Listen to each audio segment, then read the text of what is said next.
Hello વિદ્યાર્થી મિત્રો, આપ સૌનું આપણા યુટ્યુબ ચેનલ પર હાર્દિક સ્વાગત છે. તો આજે હું તમારા માટે લઈને આવી ગઈ છું ધોરણ 6 વિષય ગુજરાતી પાઠ 5 જય જય ગરવી ગુજરાતના સ્વાધ્યાયની સંપૂર્ણ સમજૂતી. તે પહેલાં તમે જો આપણી ચેનલને લાઇક, શેર અને સબસ્ક્રાઈબ ન કરી હોય તો તે જરૂરથી કરી દેજો. તો ચાલો આપણા તમામ પ્રશ્નોના ઉત્તરોની સમજૂતી મેળવીએ. તો અહીં આપણને પહેલું આપ્યું છે વાતચીત. તેનો આપણો પહેલો પ્રશ્ન છે, તમને નદીમાં નાહવું ગમે છે, કેમ? તેનો ઉત્તરમાં હું લખીશ કે હા, મને નદીમાં નાહવું ગમે છે, કારણ કે નદીના શીતળ અને વહેતા પાણીમાં નાહવાથી તાજગી અનુભવાય છે. બીજો પ્રશ્ન છે, તમે તીર્થસ્થાન કોને ગણો છો? તેનો જવાબ થશે કે મારી સમજ પ્રમાણે તીર્થસ્થાન એટલે તીર્થ કરવા જેવી પવિત્ર જગ્યા, યાત્રાનું ધામ. આમ આપણા ધર્મના પૌરાણિક અને પવિત્ર મંદિરો, નદીઓ, પર્વતો વગેરેને હું તીર્થસ્થાન ગણું છું. ત્યારબાદ ત્રીજો પ્રશ્ન છે, તળાવ અને દરિયામાં શું ફેર હોય છે? તેનો જવાબ થશે તળાવ એટલે પાણીનો સંગ્રહ થયેલો વિસ્તાર. તળાવ એ જળ સંચયનું મોટું સાધન છે. તળાવ કૃત્રિમ અથવા કુદરતી રીતે હોઈ શકે છે. કૃત્રિમ તળાવ બનાવતી વખતે માટી ખોદીને ખાડો કરવામાં આવે છે. ખોદાયેલ માટી બહાર કાઢીને એના વડે પાડ બનાવવામાં આવે છે. વરસાદ પડે ત્યારે આ તળાવ ભરાય છે અને તે માટે આસપાસના વિસ્તારોમાંથી પાણી વહીને આવે છે તેવી વ્યવસ્થા કરવામાં આવે છે. દરિયો એટલે ખારા પાણીનો જથ્થો ધરાવતો પૃથ્વીનો ખૂબ મોટો જળ વિસ્તાર. પૃથ્વી પરનો 71% વિસ્તાર દરિયાએ રોકેલો છે. દરિયાની ઉત્પત્તિ ક્યારે થઈ તે કહી શકવું મુશ્કેલ છે. દરિયામાં ચંદ્રના કારણે ભરતી અને ઓટ અનુભવાય છે. દરિયો એ પૃથ્વી પરના જળચક્રનો મુખ્ય આધાર છે. આમ તળાવ એટલે એક ચોક્કસ જગ્યામાં આવેલો મીઠા પાણીનો સ્ત્રોત અને દરિયો એટલે ખૂબ દૂર સુધી ફેલાયેલા ખારા પાણીનો સ્ત્રોત. તો હવેના પછીનો ચોથો પ્રશ્ન છે, તમે કોઈ યાત્રાધામની મુલાકાત લીધી છે, ક્યારે? તો થશે હા, અમે સપરિવાર વર્ષમાં 1-2 વાર અંબાજી શક્તિપીઠના દર્શન કરવા જઈએ છીએ. ત્યારબાદ પાંચમો પ્રશ્ન છે, તમને નદી કિનારે રહેવું ગમે, કેમ? તેનો ઉત્તર થશે હા, મને નદી કિનારે રહેવું ગમે. નદી કિનારે ઘર હોય તો દરરોજ નદીના પાણી પરથી આવતો પવન ઘરમાં શીતળતા આપે છે. ઘર નદીની નજીક હોવાથી દરરોજ સાંજે તેના કિનારે ફરવા જઈ શકાય છે. તેમાં નૌકા વિહાર પણ કરી શકાય છે. તો એના પછીનો છઠ્ઠો પ્રશ્ન છે, સંપીને રહેવાથી શું ફાયદો થાય? તેનો જવાબ થશે સંપ એટલે સુમેળ. તેથી જ સુખના પર્યાય તરીકે સંપને ગણીએ તો કંઈ અનુચિત વાત નથી, કેમ કે સંપ અને એકબીજા સાથે ગાઢ રીતે સંકળાયેલા છે. આ સંપમાં એટલી શક્તિ રહેલી છે કે લગભગ અશક્ય વાતને પણ શક્ય બનાવી દે છે. જ્યાં સંપ છે ત્યાં સુમેળ છે, ત્યાં જ વિજય છે અને ત્યાં જ સદા સુખ છે. આપણું શરીર કેટલા બધા ભાગોનું બનેલું છે, પણ સર્વ અંગો વચ્ચે સુમેળ છે, સાકાર છે, સંપ છે, તેથી જ શરીર સુખમાં રહે છે. પણ એમનામાં જ્યારે પણ કુસંપની કે અસહકારની તીર પડે ત્યારે દુઃખ ઊભું થવા લાગે છે.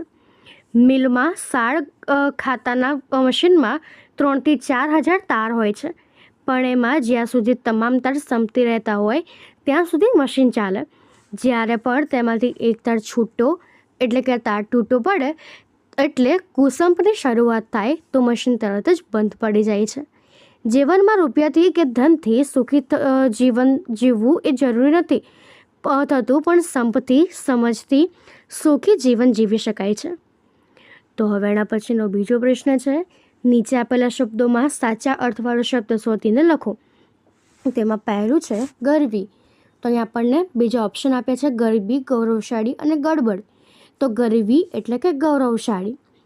એના પછી છે નીજ, તેનું સમાનાર્થી થશે પોતાનું. અરુણું એટલે કે લાલ રંગનું. સંતતિ એટલે સંતાન.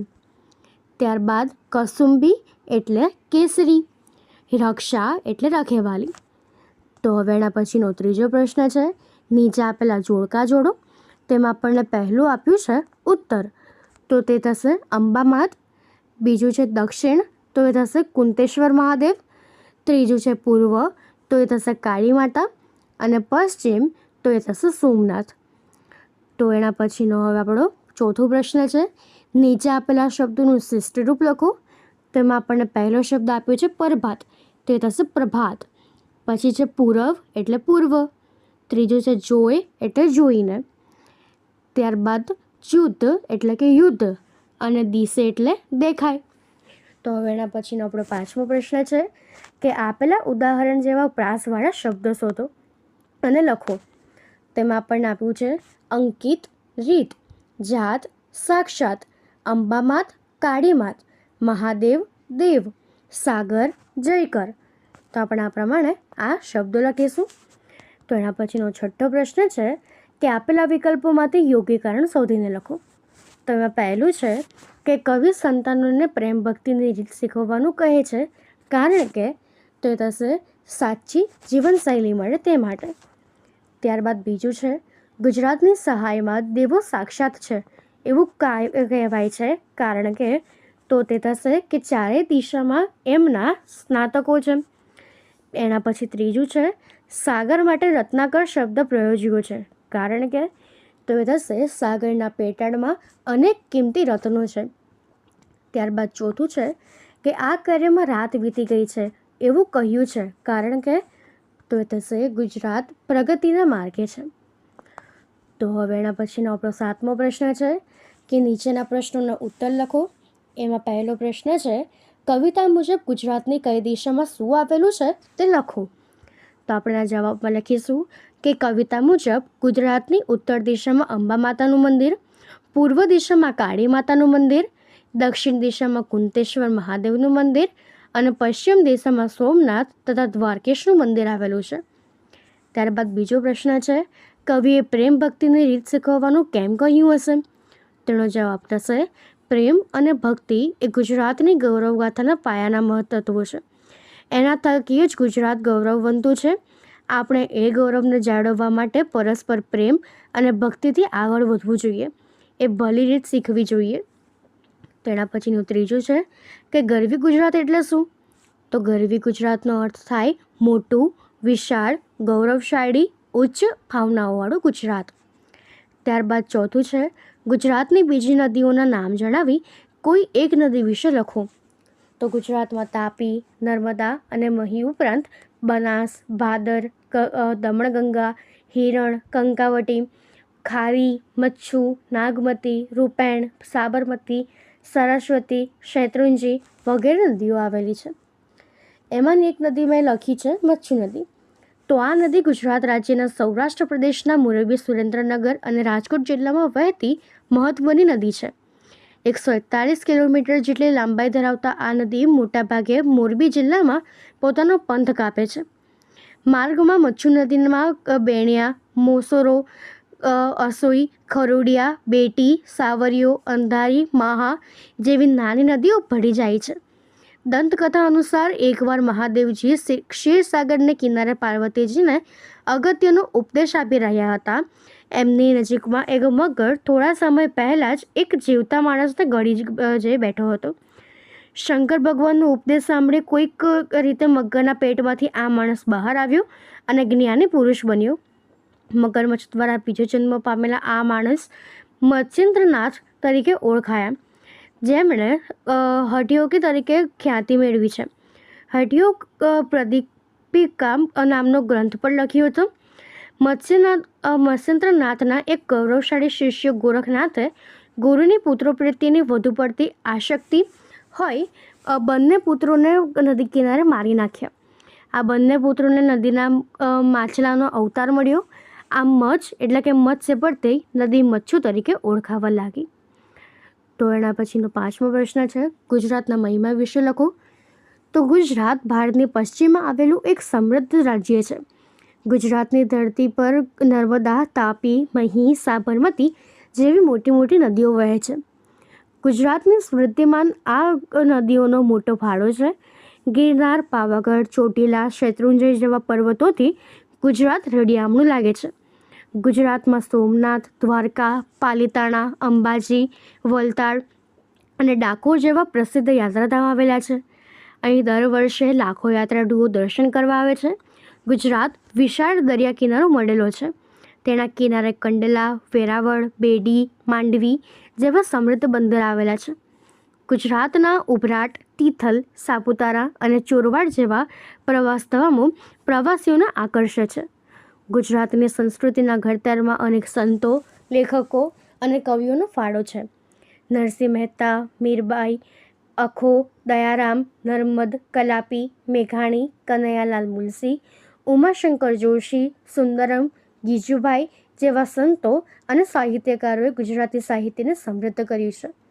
ગાંધીજી અને સરદાર વલ્લભભાઈ પટેલ જેવા મહાપુરુષોએ આપણા દેશને આઝાદી અપાવી છે. ઠક્કર બાપા અને રવિશંકર મહારાજ જેવા સમાજસેવકો ગુજરાતની ભૂમિના નવરત્નો છે. ગુજરાતીઓ સાહસિક વેપારીઓ છે. પ્રાચીન કાળથી જ ગુજરાતી વેપારીઓ પરદેશ સાથે વેપાર કરતા રહ્યા છે.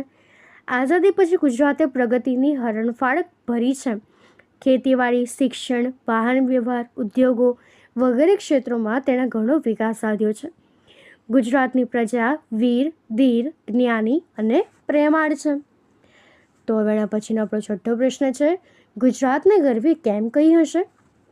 તેનો જવાબ થશે કે ગુજરાતમાં વિશાળ દરિયા કિનારો, મોટી નદીઓ, પ્રસિદ્ધ યાત્રાધામો, સમૃદ્ધ બંદરો, સંસ્કૃતિને ઘડનાર અનેક સંત, લેખક અને કવિઓ, સ્વાતંત્ર્ય સેનાનીઓ, સમાજસેવકો, સાહસિક વેપારીઓ, સમૃદ્ધ ખેતીવાડી વગેરે બાબતો હોવાથી કવિઓએ ગુજરાતને ગરવી ગુજરાત કહ્યું છે. તો હવે એના પછીનો આપણો આઠમો પ્રશ્ન છે, કાવ્ય પંક્તિ સમજાવો. તેમાં પહેલું છે, તે રંગ થકી પણ અધિક સરસ રંગ થશે, સત્વરે માત, શુભ સુકુન દિશે, મધ્યાહન શોભશે, વીતી ગઈ છે રાત. તો એનું કાવ્ય પંક્તિનો ભાવાર્થ થશે કે હે મા ગુર્જરી, અત્યારે છે તેનાથી પણ વધુ સારી કીર્તિ નજીકના ભવિષ્યમાં પ્રાપ્ત થશે. ખરાબ સમય વીતી ગયો છે, સારો સમય આવવાના કલ્યાણકારી શુભ સંકેત પ્રાપ્ત થઈ રહ્યા છે.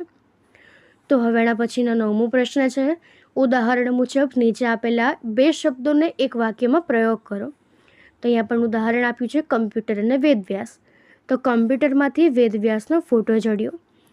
એવી જ રીતે પહેલું છે ફ્રીજ અને ચંપલ. તો અમે નવું ફ્રીજ લેવા ગયા ત્યારે બાજુની દુકાનમાંથી મારા ચંપલ પણ લેતા આવ્યા. ચા અને જીરાફ. હું ચા પીતા પીતા ડિસ્કવરી ચેનલ પર જીરાફ જોઈ રહ્યો છું. ફોન અને કાગળ. તો હું ફોન પર મારી બહેનને કાગળનું લખાણ વાંચી સંભળાવતો હતો. ખીલી અને પાતાળ. તો હું દિવાલ પર ખીલી લગાવતો હતો ત્યારે ટીવીમાં પાતાળ રાજા બલીની વાર્તા આવતી હતી. કાચ પપ્પા. તો મારા પપ્પા દર રવિવારે બારીના કાચ સાફ કરવામાં મમ્મીને મદદ કરે છે. તો તમે આ પ્રમાણે એના વાક્યો બનાવી શકો છો. તો અહીં આપણા સ્વાધ્યાયના તમામ પ્રશ્નોનો ઉત્તર પૂર્ણ થાય છે. જો આમાં તમને કોઈ પણ ડાઉટ હોય તો તમે કોમેન્ટ સેક્શનમાં જરૂરથી જણાવી શકો છો અને આપણી ચેનલને લાઇક, શેર અને સબસ્ક્રાઈબ જરૂરથી કરી દેજો. Thank you.